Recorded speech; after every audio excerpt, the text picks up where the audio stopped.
Hello students, आज हम solve करेंगे एक्सपोनेंट का एक बहुत अच्छा क्वेश्चन। क्वेश्चन में क्या गिवन है? If 2 raise to the power t is equal to t raise to the power 32, find the value of t। अगर आप में से किसी अच्छे बच्चे को ऐसा लगता है कि सर ये क्वेश्चन मुझे खुद अटेम्प्ट करना है, तो आप यहां वीडियो को पॉज करें और 3-4 मिनट लगाएं और उसके बाद प्ले करें, अदरवाइज बाकी स्टूडेंट देखें। 2 raise to the power t is equal to t raise to the power 32। अब यहां पे 2 raise to the power t equal to t raise to the power 32 पहला एम है हमारा, हम वेरिएबल को एक तरफ ले आए। अब सर वेरिएबल को एक तरफ लाने के लिए हमें क्या करना होगा? जैसा एक्सपोनेंट में आपने बहुत सारे सवालों में किया होगा, taking tth root both side. 2 raise to the power t 1/t equal to t raised to the power 32 1/t. Now, as you know, x की raised to the power a raised to the power b, power to power multiply हो जाता है x a b। ये law आपने class 8 9th में बहुत सारे करे होंगे, इन पे बहुत सारे क्वेश्चन भी करे होंगे। ये कैंसिल हो गया। 2 raised to the power 1 is equal to t raised to the power 32 divide by t। अब नाउ सर हमें वेरिएबल एक तरफ करना है और बाकी नंबर एक तरफ करना है, तो अब क्या करें?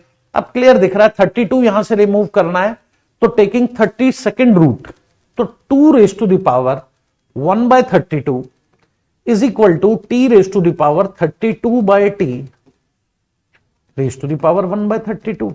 32nd रूट तो ऐसे ही निकलेगा, जैसे आप सबको पता है कि x स्क्वायर इक्वल टू 4 होता है, taking square root x square 1/2 और 4 1/2, तो ये हम करते हैं ना x प्लस माइनस 2। तो इसी तरीके से हमने 32nd रूट लिया, so it will be 2 raise to the power 1/32 is equal to t raise to the power 1/t। अब हम इस एम को अचीव कर लिया कि सारे वेरिएबल एक तरफ है और सारे नंबर्स एक तरफ है। पहले तो मैं आपको ये बता दूं, अगर आप इस वीडियो को, इस क्वेश्चन को देख रहे हो, तो एक चीज हमेशा ध्यान रखना, ऐसे क्वेश्चंस सिर्फ उन बच्चों के लिए हैं जो बच्चे सीबीएसई की बुक्स अपनी कॉन्कर कर चुके हैं। आपको लगता है कि सर स्कूल असाइनमेंट या एनसीईआरटी या आरडी शर्मा में इतने चैलेंजिंग क्वेश्चन नहीं होते जो हमको एक नेक्स्ट लेवल पे ले जाए, और वो लेवल क्यों अचीव करना इस टाइम जरूरी है? सीबीएसई वाले बच्चों के लिए एक बहुत बड़ी कमी हो रही है, क्योंकि जैसे ही वो बच्चे 10th क्रॉस करके 11th में आते हैं और वो आईआईटी की प्रॉब्लम देखते हैं, उन्हें लगता है कि करे हुए क्वेश्चन तो हम निकाल देते थे, ये अलग लॉजिक के क्वेश्चन आते हैं, ये हम कैसे सॉल्व करें? मैं आपको बता रहा हूं कि आप किसी भी अपने सीनियर से पूछना, वो आपको बोलेगा कि अगर मैथमेटिक्स में आगे जाके आपको अच्छा करना है तो इसी एज में आपको डिफिकल्ट क्वेश्चन हैंडल करने की बहुत ज्यादा प्रैक्टिस करनी पड़ेगी। अदरवाइज आपको आगे जाके आप कुछ भी कर लो। आपसे कई बच्चे ऐसे भी हैं कि आईआईटी में मैथ्स के पेपर में, एडवांस तो छोड़ो, मेंस के पेपर में जो एक लेवल नीचे होता है उसमें भी उनके 25 नंबर नहीं आते। तो मैं आपको बता रहा हूं, अगर आपको ऐसा लगता है कि सर हमें भी जूनियर क्लासेस में अपने मैथमेटिक्स को उस लेवल का बनाना है ताकि हम जेईई का एंट्रेंस क्लियर कर पाए, आगे आईआईटीएन बन पाए, तो आप हमारे साथ बने रहे। हम आपको ऐसे क्वेश्चन सॉल्व करने की टेक्निक सिखाएंगे, प्रैक्टिस कराएंगे और आपको बताएंगे कि what it takes to be an IITian. आगे देखते हैं बेटा। अब हमारा रिजल्ट आया 2 raise to the power 1/32 is equal to t raise to the power 1/t। अब सर अगर ये दोनों सेम है, यहां भी सेम होते तो हम कॉरस्पॉन्डिंगली t की वैल्यू निकाल लेते। तो देखो हम क्या करते हैं, 2 रेज टू द पावर 2 से मल्टीप्लाई 2 से divide, now 1/32 t raise to the power 1/t।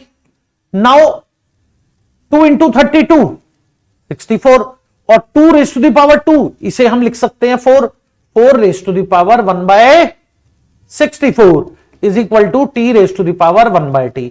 Sir अभी भी सेम नहीं हुआ, हमारा एम क्या है? सेम हो जाए।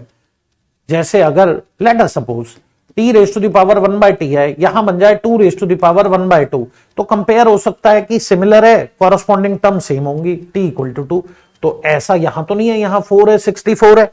Now what to do, again same process, 2 से मल्टीप्लाई 2 से divide.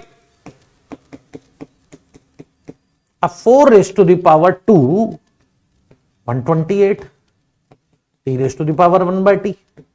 Now 4 raised to the power 2 क्या होता है 16, 128 equal to t raised to the power 1 by t। Again same process. अब सेम प्रोसेस कैसे करेंगे, 16 2 से multiply 2 into 122 128 t raised to the power 1 by t। 16 raised to the power 2 is 256, 2 into 128 is 256 equal to t raised to the power 1 by t। अब आप देखो corresponding term match हो रहे हैं, t is equal to 256। अगर आप value putting, अगर ये एमसीक्यू होता तो ये बहुत इजीली हो जाता। आप वैल्यू पुटिंग से अब 256 आप यहां डालोगे 2 raised to the power t। so by putting t 256, 2 raised to the power 256। now 256 raised to the power 32। 256 क्या होता है 2 raised to the power 8, 2 raised to the power 8 into 32, 2 raised to power 256। तो ये मैच भी हो गया। तो MCQ के लिए तो ये बहुत इजी क्वेश्चन था, पर ओलंपियाड लेवल का क्वेश्चन है तो वहां पे सब्जेक्टिव करना होता है। मेरा एम ये क्वेश्चन कराने का ये है ताकि आपका दिमाग खुले। आप में से कुछ बच्चों को अगर ऐसा लगता है सर सारी चीजें ठीक है पर ये 2 से मल्टीप्लाई 2 से डिवाइड मैं ये सोच ही नहीं पाता, तो आपका टीचर आपको डिफिकल्ट क्वेश्चन की प्रैक्टिस नहीं करा रहा है। अगर आपको आगे जाके कोई एंट्रेंस क्लियर करना है या आपको लगता है कि नहीं सर मुझे आईआईटीएन बनना है, तो अभी से ही अलर्ट हो जाओ। हमें डिफिकल्ट क्वेश्चन सॉल्व करने की हैबिट अभी होनी चाहिए। अदरवाइज 11th में जाके आपको ऐसा लगेगा मेरे बगल वाला बच्चा सेम थ्योरी पढ़ रहा है पर वो आंसर दे देता है और मैं नहीं दे पाता। अगर आपको ऐसी प्रॉब्लम है तो आप हमारे साथ बने रहें, हम आपकी इस प्रॉब्लम को दूर करेंगे। Thank you very much.